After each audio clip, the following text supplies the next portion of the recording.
350cc వెహికల్స్లో ఎక్కడైనా comparison అవసరము అని అంటే అది మోడర్న్ టచ్ ఉన్నటువంటి ఆ క్లాసిక్ ఫీచర్స్ కలిగిన హోండా CB350 హైనెస్కి అలాగే రాయల్ ఎన్ఫీల్డ్ క్లాసిక్ 350కి మధ్య. సో ఈ రెండు వెహికల్స్ని నేను రైడ్ చేసి నా రైడింగ్ ఎక్స్పీరియన్స్ని బేస్ చేసుకొని కంపారిజన్ అయితే చేస్తున్నాను. చాలా రోజుల నుంచి వెయిట్ చేస్తున్నాను. సో డిజర్వ్ ఇట్ అన్నమాట ఈ కంపారిజన్. ఎందుకంటే ఈ రెండు వెహికల్స్ మధ్య మనం ఒక వెహికల్ తీసుకోవాలనే ఆలోచన కనుక ఉన్నట్లుగా అయితే చాలా కన్ఫ్యూజ్ అయిపోతూ ఉంటాం అన్నమాట. సో ప్రైస్ ఇవన్నీ కూడా సిమిలర్ ఉంటాయి అండ్ పర్ఫార్మెన్స్ కూడా సిమిలర్ ఉంటుంది. అండ్ రెండు కూడా మనకి మంచి ఎర్గనామిక్స్ తోటి మంచి ఆ ఫీచర్స్ తోటి అండ్ మంచి కంఫర్టబుల్ రైడింగ్ పోస్చర్ తోటి వస్తున్నాయి అన్నమాట. సో ఇప్పుడు 1 by 1 చూసే ప్రయత్నం అయితే చేద్దాం. దానికంటే ముందు మన ఛానల్ ఎవరైనా కొత్తగా చూస్తుంటే ఇలాంటి మంచి న్యూ అప్డేట్స్ కోసం అండ్ కొత్త అప్డేట్స్ తోటి కొత్త మోటార్ సైకిల్స్ రాబోతున్నాయి. వాటి అప్డేట్స్ని మీరే ఫస్ట్ తెలుసుకోవాలన్నా లేదంటే రెండు వెహికల్స్ మధ్యలో ఇబ్బంది పడుతూ ఒక వెహికల్ని తీసుకోవాలని చూస్తున్నట్లయితే సో మన ఛానల్ చాలా ఉపయోగకరంగా ఉంటుంది. ఒకసారి వీడియోస్ అన్ని చెక్ చేయండి. సో ఖచ్చితంగా నచ్చితేనే సబ్స్క్రైబ్ చేసుకోండి అండ్ వీడియోని లైక్ చేయండి. సో ఫస్ట్ అయితే ఇంజన్ గురించి మాట్లాడుకోవాలి. సో హోండా CB350 యొక్క ఇంజన్ మనకి 21 PS పవర్ని 30 Nm టార్క్ని ప్రొడ్యూస్ చేస్తుంది. ఇది 4 valve ఇంజన్, ఇది గుర్తుపెట్టుకోండి. అలాగే మనకి air cooled engine 5 speed manual transmission తోటి వస్తుంది. అలాగే స్లిప్పర్ క్లచ్ కూడా దీంట్లో ఉంటుందన్నమాట. క్లాసిక్ 350 చూసినట్లయితే 20.2 bhp ఆఫ్ పవర్ అలాగే మనకి 27 Nm ఆఫ్ టార్క్ తోటి వస్తుంది. 2 valve engine, air cooled engine, 5 speed manual transmission తోటి అయితే వస్తుందన్నమాట. ఇవి రెండు ఇంజన్స్ని నేను రైడ్ చేసినప్పుడు క్లోజ్గా గమనించినప్పుడు నాకేమని అర్థమైందంటే మనకి ఏదైతే హోండా CB350 యొక్క ఆ 4 valve యొక్క టెక్నాలజీ ఏదైతే ఉందో అది చాలా స్మూత్ అనిపించింది, రిఫైన్డ్ అనిపించింది. అలాగే దీని యొక్క ఏదైతే ఆ లాంగ్ గేర్ సిస్టమ్ ఏదైతే ఉందో కొన్ని చోట్ల చాలా బాగా అనిపించింది. అంటే థర్డ్ గేర్ చాలా లాంగ్ ఉంటుందన్నమాట. సో అది కొన్ని సిటీలో నడుపుకునేటప్పుడు థర్డ్ గేర్ వరకు సరిపోతుంది, 4th 5th వేసుకోవాల్సిన అవసరం కూడా లేదు. ఇది చాలా ఎక్కువ RPM జనరేట్ చేస్తుంది అనమాట. పక్కన ఉన్న వెహికల్స్ని ఓవర్టేక్ చేయడానికి అలాగే కొంచెం ఇన్స్టెంట్గా మనం మూవ్ ఆన్ అవ్వడానికి చాలా బాగా ఉపయోగపడుతుంది అండ్ చాలా రిఫైన్డ్ ఫీలింగ్ అయితే ఉంది. కాకపోతే ఇదే ఆ లాంగ్ గేర్ ఏదైతే ఉందో 5 gears ఆ 5th గేర్ వేయాలంటే మినిమం 80 పైన 70 పైన అయితే మనం రీచ్ అయ్యి ఉండాలన్నమాట స్పీడ్. అప్పుడు మాత్రమే 5th గేర్ వేయగలం. సో మళ్ళీ 5th గేర్ ఏదైతే ఉందో ఈ హోండా CB350 హైనెస్లో పక్కన ఉన్న వెహికల్ 5th గేర్లో పక్కన ఉన్న వెహికల్ని దాటి వెళ్ళాలంటే కుదరదు. మళ్ళీ 4th గేర్లోకి వచ్చి వెనక్కి వచ్చి మళ్ళీ యాక్సలరేషన్ అయితే ఇవ్వాలన్నమాట. అప్పుడు మనం దాటొచ్చు దాన్ని. సో ఇది నన్ను కొంచెం ఇరిటేట్ చేసింది. అలా కాకుండా అంటే 5th గేర్ ఎలా అయిపోయిందంటే కేవలం ఒక క్రూజింగ్ గేర్ లాగే మాత్రం అయిపోయింది. బట్ ఏదైనప్పటికీ కూడా మన ఇండియన్ రోడ్ కండిషన్స్కి కొంచెం అనీవెన్గా ఉంటుంటాయి కాబట్టి థర్డ్ గేర్లోనే వెళ్తున్నప్పుడు నాకు ఎందుకో ఇంజన్ కొంచెం స్ట్రగుల్ అవుతుంది అనిపించింది అనమాట.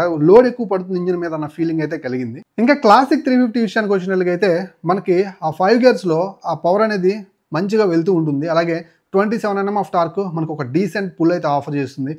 లిమిటెడ్ రైడ్స్ అయితే ఉంటాయి డే టు డే లైఫ్లో మనం రైడ్ చేసుకునేటప్పుడు. సో సిటీలో కావచ్చు, హైవే మీద కావచ్చు, సో చక్కగా హ్యాపీగా వెళ్ళిపోవచ్చు.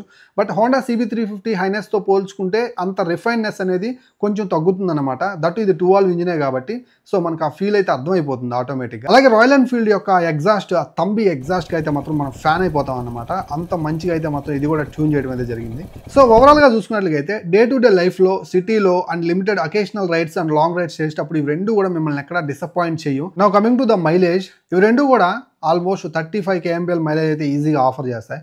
And Honda CB350 highness 4 valve engine అవటం వల్ల అండ్ ఆ జపనీస్ టెక్నాలజీ హోండా యొక్క రిఫైన్నెస్ లెవెల్స్ వల్ల ఈ ఇంజన్ మీకు కాస్త ఒక 3 kilometers నుంచి 4 kilometers ఎక్స్ట్రా మైలేజ్ ఆఫర్ చేస్తుంది అనమాట. అంటే 38 kilometerల మైలేజ్ మీకు హోండా CB350 హైనెస్లో వస్తుంటే 35 kmpl మైలేజ్ మీరైతే మాత్రం క్లాసిక్ 350లో పొందొచ్చు. నెక్స్ట్ ఈ రెండు వెహికల్స్ యొక్క వెయిట్ చాలా ఇంపార్టెంట్. మనం ఆల్మోస్ట్ ఇంకా 200cc బిలో వెహికల్స్ గురించి మాట్లాడుకునేటప్పుడు కంపారిజన్లో వెయిట్ గురించి మాట్లాడుకోవాల్సిన అవసరం లేదు. వాటి ఇక్కడ ఖచ్చితంగా కర్బ్ వెయిట్ గురించి మాట్లాడుకోవాలి. హోండా CB350 హైనెస్ వచ్చేసరికి మీకు కాస్త లైట్ వెయిట్తో వస్తుందన్నమాట. 181 kgs వెయిట్ అనమాట, 181 kg వెయిట్. క్లాసిక్ 350 వచ్చేసరికి 195 kg. సో ఆల్మోస్ట్ 14 kg దాకా ఉన్నట్టుంది వెయిట్ డిఫరెన్స్. ఈ 14 kg వెయిట్ డిఫరెన్స్ అనేది సో ఎవరైతే సిటీలో ఎక్కువ రైడ్ చేసుకునే వాళ్ళకి సో చాలా ఇంపార్టెంట్ అన్నమాట. ఎందుకంటే సిటీలో క్లమ్జీ రోడ్స్లో ఖచ్చితంగా కూడా మనం బండిని ఎక్కువ సార్లు ఆపుతూ ఉంటాం.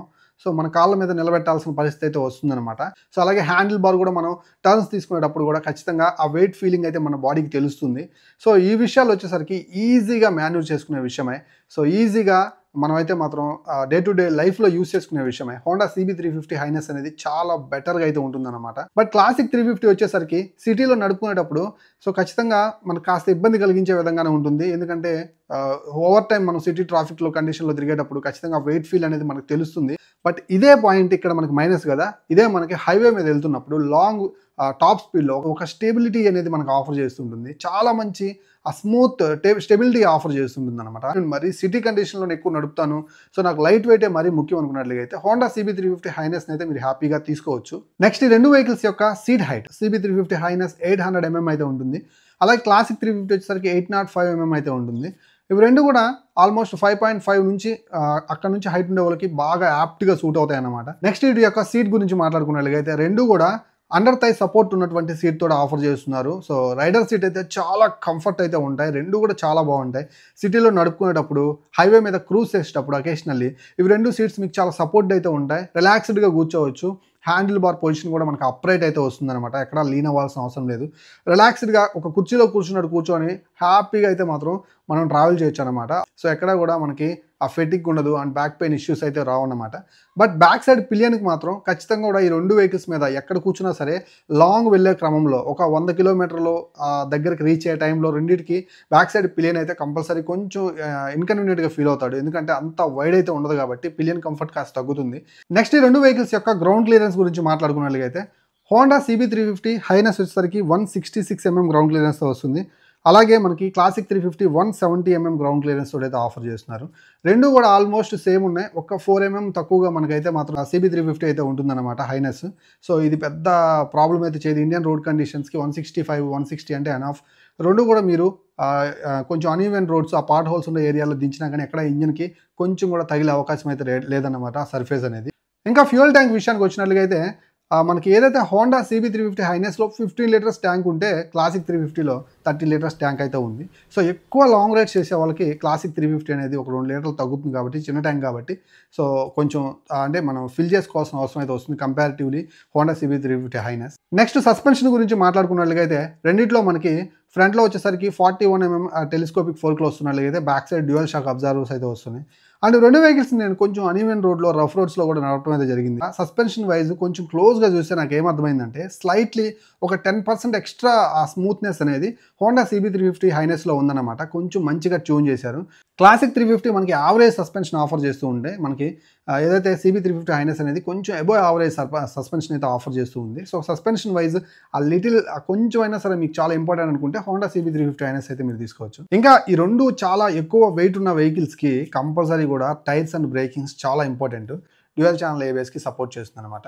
రెండు కూడా ఆల్మోస్ట్ సేమ్ అయితే ఉన్నాయి. కొంచెం ముందు వెనక వేరియేషన్ ఉన్నప్పటికీ కూడా బ్రేక్ కొట్టినప్పుడు ప్రాపర్గా అయితే మాత్రం మీకు వెహికల్ అయితే ఆగుతుంది. డ్యూయల్ ఛానల్ ABS కూడా వర్కింగ్ చాలా ఫైన్ అనమాట. ఇంకా ఫీచర్స్ విషయానికి వచ్చినట్లయితే రెండు కూడా మనకి సెమీ డిజిటల్ కన్సోల్ తోటి ఆఫర్ చేస్తూ ఉన్నారు. 2025లో హోండా CB350 హైనెస్ మనకి కలర్స్ వైజ్ అప్డేట్ అయింది కానీ ఫీచర్స్ వైజ్ అయితే కన్సోల్ ఫీచర్స్ ఏం అప్గ్రేడ్ అయితే అవ్వలేదు. రెండు కూడా బ్లూటూత్ కనెక్టివిటీ తోటి ఆఫర్ చేస్తున్నారన్నమాట అకార్డింగ్ టు వాటి వేరియంట్స్ని బట్టి. రెండిట్లో వేరు వేరు వేరియంట్స్ అయితే ఉన్నాయి. అలాగే క్లాసిక్ 350లో ట్రిప్పర్ అయితే వస్తుందన్నమాట. సో ఆ ట్రిప్పర్లో మనకి నావిగేషన్ సిస్టమ్ కావచ్చు, అలాగే మనకి ఏదైతే టైం కావచ్చు. అలాగే క్లాసిక్ 350లో కూడా చిన్న నెగిటివ్ కన్సోల్ అయితే ఉంటుంది. దాంట్లో మనకి ఏదైతే ఈ ఫ్యూయల్ ట్రాకింగ్ ఫీచర్స్ కావచ్చు, అలాగే ఫ్యూయల్ ఇండికేటర్, సో ఇవన్నీ మనం చూసుకోవచ్చు అనమాట. గేర్ పోస్టింగ్ ఇండికేటర్ ఇవన్నీ మనం చూసుకోవచ్చు. సో ఇక్కడ కూడా మన క్లాసిక్ 350లో కూడా gear posting indicator, fuel tracking features అవన్నీ మనం చూసుకోవచ్చు అనమాట. ఇంకా రెండు కూడా మనకి LED head lamp and side indicator lights and back side tail lamp hazard lights తోటి ఆఫర్ చేస్తున్నారు. ఇంకా స్పేర్ పార్ట్స్ అవైలబిలిటీ అలాగే సర్వీస్ నెట్వర్క్ విషయానికి వచ్చినట్లయితే క్లాసిక్ 350 కావచ్చు, హోండా CB350 హైనెస్ కావచ్చు, రెండు కూడా వాటి యొక్క బ్రాండ్ ఏదైతే ఆ విలువలను తగ్గట్టే ఆ సర్వీస్ మెయింటెనెన్స్ అయితే ఉంటున్నాయి అన్నమాట. మంచి సర్వీస్ నెట్వర్క్ అయితే ఆఫర్ చేస్తుంది. సో సర్వీస్ వైజ్ అలాగే స్పేర్ పార్ట్స్ అవైలబిలిటీ వైజ్ రెండింటిలో ఎక్కడ మీరు డిసప్పాయింట్ అయితే అవ్వరు. ఇంకా ప్రైస్ విషయానికి వచ్చినట్లయితే 18% GST స్లాబ్లోకి రావడం వల్ల ఈ రెండు వెహికల్స్ ప్రైజెస్ అనేవి చాలా అట్రాక్టివ్గా తగ్గాయని చెప్పొచ్చు. సో 2,75,000 దాకా పడే క్లాసిక్ 350 యొక్క వెహికల్స్ అంటే టాప్ ఎండ్ వేరియంట్ ఇప్పుడు 2,55,000 రూపాయలకి లభిస్తుంది అనమాట. 2,60,000 చేంజ్లో అమ్మిన వెహికల్ ఇప్పుడు 2,37,000-36,000 రూపాయలకి లభిస్తుంది అనమాట. సో ఈ రెండు వెహికల్స్ నేను ఆన్ రోడ్ ప్రైసెస్ చెప్తున్నాను. సో ఇక్కడ మీరు గమనించినట్లయితే ప్రైస్ అనేది కొంచెం తక్కువగా మనకి హోండా యొక్క CB350 హైనెస్సే ఉంటుంది.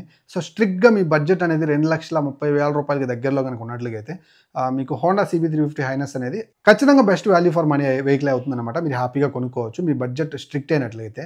అండ్ ఫైనల్లీ నా కంక్లూజన్ వచ్చేసరికి ఈ రెండు వెహికల్స్లో ఏ వెహికల్ తీసుకోవాలని నన్ను అడిగినట్లయితే సో మీకు 4 valve ఇంజిన్ అనేది చాలా ఇంపార్టెంట్. అండ్ ఎక్కువగా కూడా నేను క్రూజింగ్ చేస్తూ ఎక్కువ నేనైతే తిరుగుతూ ఉంటాను. సో వీకెండ్ రైడ్స్ ఎక్కువ చేస్తూ ఉంటాను, లాంగ్ రైడ్స్ అనుకున్నట్లయితే.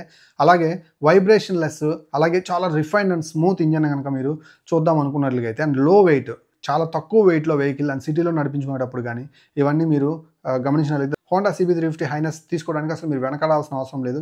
హ్యాపీగా వెళ్లి తీసేసుకోండి. అండ్ దీంట్లో మిమ్మల్ని ఇరిటేట్ చేసే ఒక్క విషయం ఏదైనా ఉంది అంటే, సో మనకి ఏదైతే లాంగ్ ఎయిర్ ఫార్మాట్, సో ఖచ్చితంగా కూడా ఇది మిమ్మల్ని మీకు లాంగ్ టర్మ్‌లో మీకు అర్థమైపోతుంది. సో ఇది ఎక్కడ మిమ్మల్ని డిసప్పాయింట్ చేస్తుందనేది నేను ఆల్రెడీ ఈ వీడియోలో అయితే చెప్పానన్నమాట. ఇది నాకు కూడా కొంచెం నచ్చలేదు ఈ వెహికల్‌లో. ఇంకా క్లాసిక్ 350 విషయానికి వచ్చినట్లయితే, సో ఎవరైతే ఆ మోడర్న్ టచ్ ఉన్నటువంటి ఆ ఫీచర్స్, అలాగే మంచి క్లాసిక్‌నెస్, ఆ యొక్క ఏదైతే మానియా, రాయల్ ఎన్‌ఫీల్డ్ యొక్క ఆ స్టేట్మెంట్, ఆ ట్రస్టింగ్, సో ఖచ్చితంగా బ్రాడ్ సర్వీస్ నెట్వర్క్ అయితే ఉంటుంది. ఇవన్నీ కూడా మీ రాయల్ ఎన్‌ఫీల్డ్ ఫేవరెట్ వెహికల్ అనేట్లయితే క్లాసిక్ 350 తీసుకోవడానికి ఈ GST తగ్గిన సమయంలో అసలు వెనకాడాల్సిన అవసరం లేదు. సో హ్యాపీగా మీరైతే తీసుకోవచ్చు అనమాట. ఇక్కడ పెద్ద కాన్స్ అయితే లేవు గానీ, 2 వాల్వ్ ఇంజిన్ అంత ప్రైస్ పెట్టి కూడా 2 వాల్వ్ ఇంజిన్ తీసుకుంటున్నాను ఏంటి అని చెప్పి ఒక్క మైండ్ సెట్‌లో. అదర్వైజ్ క్లాసిక్ 350 ఇంజిన్ కూడా చాలా మంచి ఇంజిన్ అనమాట. చాలా సక్సెస్‌ఫుల్ ఇంజిన్. మీకు ఎక్కడ కూడా కంప్లైంట్స్ అయితే లేవు. సో మీకు ఇక్కడ CB350 హైనెస్‌లో ఉన్నటువంటి ఆ లాంగ్ ఎయిర్ ఫార్మాట్ ఏదైతే ఉందో, అది కూడా మీకు ఇక్కడైతే టచ్ అవ్వదన్నమాట. ఓవరాల్‌గా నడుస్తుంది, హ్యాపీగా నడుస్తుంది, మీరు కొనుక్కోవచ్చు. సో గైస్, ఇది ఈరోజు వీడియో నచ్చింది అనుకుంటున్నాను. సో మంచి వీడియోస్ తోటి మళ్ళీ కలుస్తాను. అంతవరకు సెలవు. నేను మీ Srikanth, signing off. Bye by.